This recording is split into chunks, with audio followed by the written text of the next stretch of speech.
அனைவருக்கும் வல்லம் சண்முகத்தின் அன்பு வணக்கம்.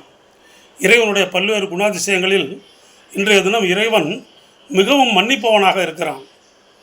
அவன் ஜீவராசிகளின் எல்லா குற்றங்குறைகளையும் அவன் மன்னித்து அவைகளுக்கு அதை ஒரு வடிகாலாக அமைத்து எல்லா ஜீவராசிகளும் நிம்மதியாக இருக்கக்கூடிய ஒரு சூழ்நிலையை அவன் ஏற்படுத்தி கொடுத்திருக்கிறான்.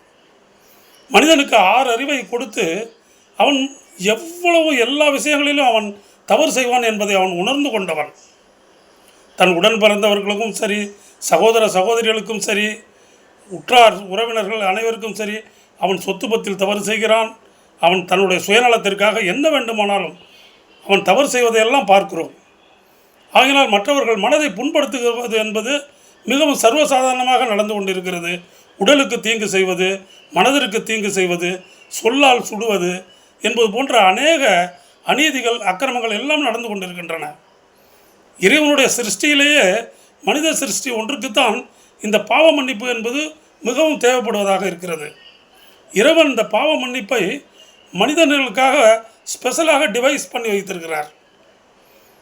பாவ மன்னிப்பை பற்றி பேசாத மதங்களே கிடையாது, மத தலைவர்களே கிடையாது.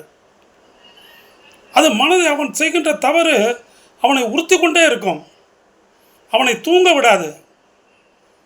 அவனுடைய மனம் எப்பவுமே சஞ்சலப்பட்டு கொண்டே இருக்கும். ஒரு நிம்மதி, அமைதி, சமாதானம், சந்தோஷம் எல்லாம் கெட்டு போகும் வாழ்க்கையில். அந்த தவறுகள் மன்னிக்கப்பட வேண்டும்.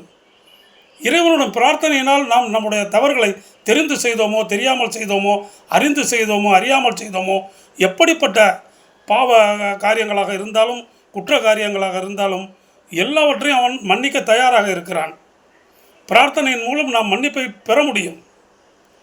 நம்முடைய குற்றங்களும் குறைகளும் நம்முடைய தவறுகளும் மன்னிக்கப்பட்டன என்று எப்படி உணர்ந்து கொள்ளலாம் என்றால், இந்த மாதிரி பாவ மன்னிப்பு கேட்டதற்கு பிறகு மனதில் ஒரு சமாதானம், ஒரு சந்தோஷம், ஒரு அமைதி நிறையும். அதிலிருந்து தெரிந்து கொள்ளலாம் இறைவன் நம்முடைய பாவங்களை மன்னித்து விட்டார் என்று.